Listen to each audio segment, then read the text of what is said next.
السلام علیکم ورحمۃ اللہ وبرکاتہ۔ بسم اللہ الرحمن الرحیم،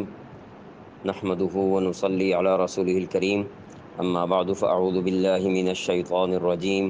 بسم اللہ الرحمن الرحیم۔ الذين ينقضون عهد الله من بعد ميثاقه ويقطعون ما أمر الله به أن يوصل ويفسدون في الأرض أولئك هم الخاسرون۔ صدق اللہ العظیم۔ آج ہم انشاءاللہ سورۃ البقرہ کی آیت نمبر 27 پڑھیں گے۔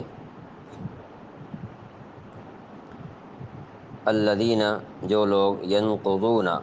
توڑ دیتے ہیں، عہد اللہ، اللہ کا وعدہ، من بعد، من سے، بعد، بعد، میثاقہ، پختہ اقرار، ویقطعون، اور کاٹتے ہیں، ما، جو، امرا، حکم دیا اس نے، اللہ تعالیٰ نے، بھی، اس سے، ان یوصلا، کہ وہ جوڑے رکھیں، ویفسدون، اور فساد کرتے ہیں، فی الارض، زمین میں، اولئک، وہی لوگ، هم الخاسرون، وہ نقصان اٹھانے والے ہیں۔ الذین ینقضون عہد اللہ من بعد میثاقہ، وہ لوگ جو اللہ تعالیٰ سے کیے ہوئے عہد کو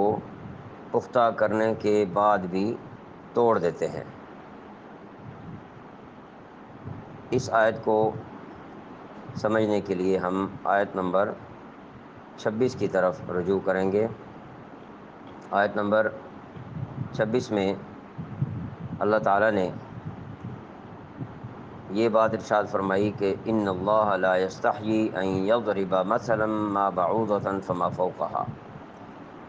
کہ مکھی مچھر کی مثال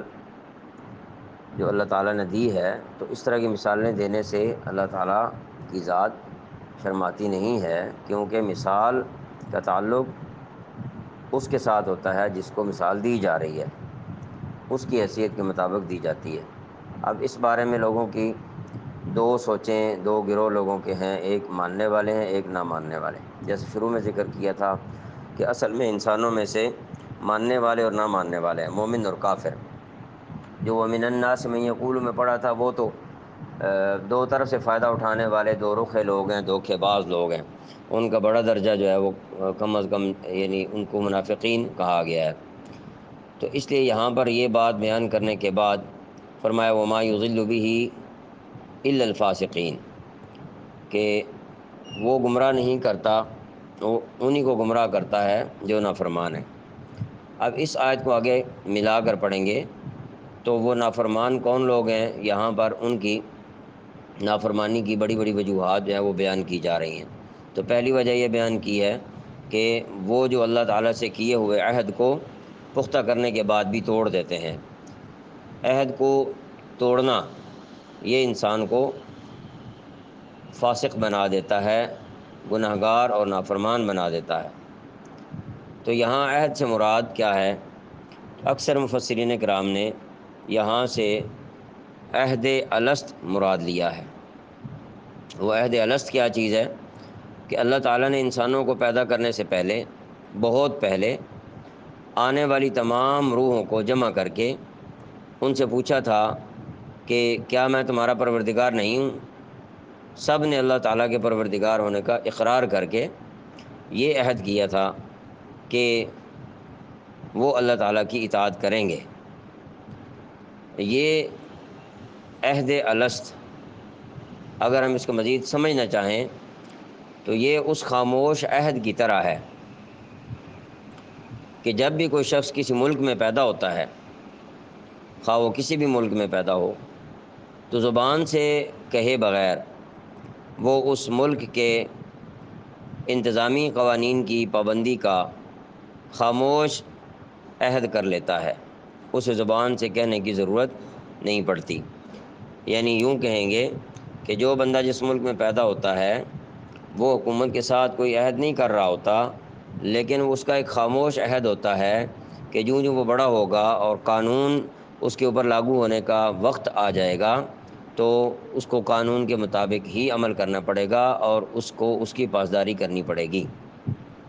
تو یہ عہد الست جو ہے عالم ارواح کے اندر، یہ بھی اس خاموش عہد کی طرح ہے کہ اللہ تعالیٰ کی اس کائنات کے اندر جب بھی جو بھی انسان پیدا ہوگا وہ خاموش عہد کر چکا ہوا ہے کہ وہ اس کائنات میں رہتے ہوئے اپنے مالک کا فرمانبردار بن کر زندگی گزارے گا، اس کی قانون کی خلاف ورزی وہ نہیں کرے گا۔ اور من بعد میثاقہ میں ذکر کیا، عہد کے پختہ کرنے کی بات ہوئی، تو عہد کا پختہ کرنا یہ ہے کہ ہر نبی علیہ الصلوۃ والسلام نے اپنے اپنے دور میں بڑے مضبوط دلائل کے ساتھ اس عہد کی باقاعدہ طور پر یاد دہانی کرائی، جس سے یہ عہد مزید مضبوط ہوتا رہا ہے، کیونکہ یہ شروع سے لے کر اب تک اس عہد کی پختگی کی باتیں چلتی آ رہی ہیں، اور نبی علیہ الصلوۃ والسلام تک بھی یہی بات چلتی رہی اور یہ عہد پختہ کیا جاتا رہا، اور اب بھی اس عہد پر پختگی کرنا یہ جو ہے وہ ایمان والوں کے لیے ضروری ہے کہ ہم اللہ تعالیٰ کے ہی فرما بردار بن کر اس کائنات میں زندگی گزاریں گے۔ تو ایک بات تو یہ کی کہ الذین ینقضون عہد اللہ من بعد میثاقہ، جو اللہ تعالیٰ سے کیے ہوئے عہد کو پختہ کرنے کے بعد بھی توڑ دیتے ہیں، یعنی اس کی خلاف ورزی کرتے ہیں، اور حضرت نبی کریم صلی اللہ علیہ وسلم جب تشریف لے آئے ہیں، چونکہ قرآن کریم آپ پر نازل ہوا ہے تو آپ پر وہ ایمان نہیں لا رہے، آپ کی بات وہ نہیں مان رہے۔ دوسری بات، وَيَقْطَعُونَ مَا أَمَرَ اللَّهُ بِهِ أَن يُوصَلَ، اور جن رشتوں کو اللہ تعالیٰ نے جوڑنے کا حکم دیا ہے انہیں کاٹ ڈالتے ہیں۔ ایک مطلب تو اس کا یہ واضح ہے کہ آپس کے انسانی رشتوں ناتوں کو وہ توڑنے والے ہیں۔ ایک دوسرا مطلب امام راضی رحمۃ اللہ علیہ نے ذکر کیا ہے کہ اللہ تعالیٰ کا حکم تو یہی ہے کہ مومنوں کے ساتھ رشتہ جوڑے رکھنا، یعنی اصلی حکم یہ ہے کہ مومن کا رشتہ مومن کے ساتھ جڑا رہے، مگر یہ اہل فسق یعنی فاسقین جو ہیں اس بات کو چھوڑ کر اپنا رشتہ کافروں سے جوڑ لیتے ہیں۔ یعنی مطلوب یہ ہے کہ سارے انسان ماننے والے ہوں، مطلوب یہ ہے کہ سارے انسان تابعدار ہوں، لیکن یہ فاسق لوگ اپنا رشتہ کافروں کے ساتھ جوڑ کر انہی جیسے ہو جاتے ہیں اور بات نہیں مانتے۔ تو وَيَقْطَعُونَ مَا أَمَرَ اللَّهُ بِهِ أَن يُوصَلَ، گویا کہ حکم یہ تھا کہ ماننے والوں کے ساتھ ہی رہو، ان کے ساتھ تعلق قائم رکھو اپنا، تاکہ تم بھی مومن ہی شمار ہو جاؤ۔ لیکن یہ ہے کہ یہ لوگ فاسقین جن کا ذکر کیا، وَمَا يُضِلُّ بِهِ إِلَّا الْفَاسِقِينَ، جو اعتراضات کرتے ہیں کہ یہ فلاں مثال کیوں دی ہے، فلاں مثال کیوں دی ہے، اور یہ اللہ تعالیٰ کی شان کے خلاف ہے، اس طرح کی باتیں جو کرتے ہیں، یہ دراصل وہ کافروں والی اعتراضات کو دہراتے ہیں کہ ان کے ساتھ تعلق کی وجہ سے ان کے ذہن میں یہ باتیں آتی ہیں۔ وَيُفْسِدُونَ فِي الْأَرْضِ، اور زمین میں فساد مچاتے ہیں، یہ تیسری بات ان کے بارے میں بیان کی۔ یہاں اللہ تعالیٰ نے ان کافروں کی 3 بری عادات بیان کی ہیں۔ کون کون سی؟ یہ کہ وہ اللہ تعالیٰ سے کیا ہوا عہد توڑتے ہیں، اس کا تعلق ہے حقوق اللہ کے ساتھ، اللہ کے حقوق کے ساتھ۔ دوسری بات یہ کہ وہ رشتہ داروں کے حقوق پامال کرتے ہیں، اس کا تعلق حقوق العباد کے ساتھ ہے۔ نمبر 3 یہ کہ وہ زمین میں فساد مچاتے ہیں، اس کا تعلق بھی حقوق العباد کے ساتھ ہے۔ یعنی ایک بات کا تعلق حقوق اللہ کے ساتھ ذکر کیا اور 2 کا ذکر حقوق العباد کے ساتھ کیا ہے۔ اب یہاں بڑی اہم بات پتہ چلتی ہے کہ اس آیت مبارکہ میں حقوق العباد کی جو ترتیب ہے وہ یہ بات بیان کر رہی ہے کہ بندوں کے حقوق پامال کرنا زمین کو فساد سے بھر دینے کے مترادف ہے۔ جیسے ابھی ہم اگر غور کریں تو کیا فرمایا، وَيَقْطَعُونَ مَا أَمَرَ اللَّهُ بِهِ أَن يُوصَلَ، کہ رشتے ناتوں کو توڑنا یا جو مطلوب ہے مومنوں کے ساتھ رہنے کا، رشتہ قائم رکھنا، ان کے ساتھ جڑے رہنا، اس کو جب بندہ توڑتا ہے تو یہ وَيُفْسِدُونَ فِي الْأَرْضِ، زمین میں وہ پھر فساد پھیلانے کا ذریعہ بن جاتا ہے۔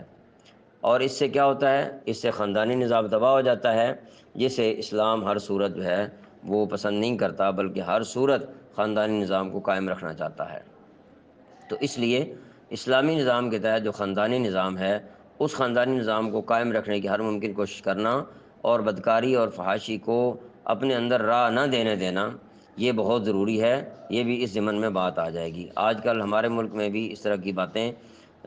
اٹھانے والے لوگ موجود ہیں جو نام کے تو مسلمان ہیں، لیکن وہ آزادی نسواں کے نام پر، عورتوں کی آزادی کے نام پر فحاشی اور برائی کو عام کرنے کی کوشش میں لگے رہتے ہیں، اور اس کے لیے بغیر کسی جھجک کے وہ سڑکوں پر بھی آ جاتے ہیں۔ لہٰذا ہمیں ان پاکیزہ رشتوں کو رکھنا ہے، جاری رکھنا ہے، تاکہ ہم ان لوگوں میں شمار نہ ہوں جو فاسقین ہیں اور ان کا تعلق کفار کے ساتھ جڑا ہوا ہے اور پیچھے سے وہ ان کی ڈوریاں ہلاتے رہتے ہیں۔ اولئک هم الخاسرون، ایسے ہی لوگ بڑا نقصان اٹھانے والے ہیں۔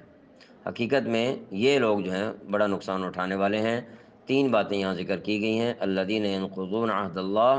من بعد میثاقہ ویقطعون ما امر اللہ به ان یوصل، تیسری بات ویفسدون فی الارض، تو یہ لوگ جو ہیں جو فسادی ہیں اور اللہ تعالیٰ کے نظام کے اندر رخنے ڈالنے کی کوشش کرتے ہیں جو اس نے نظام دیا ہوا ہے، یہی لوگ اصل میں فسادی ہیں اور یہی لوگ اصل میں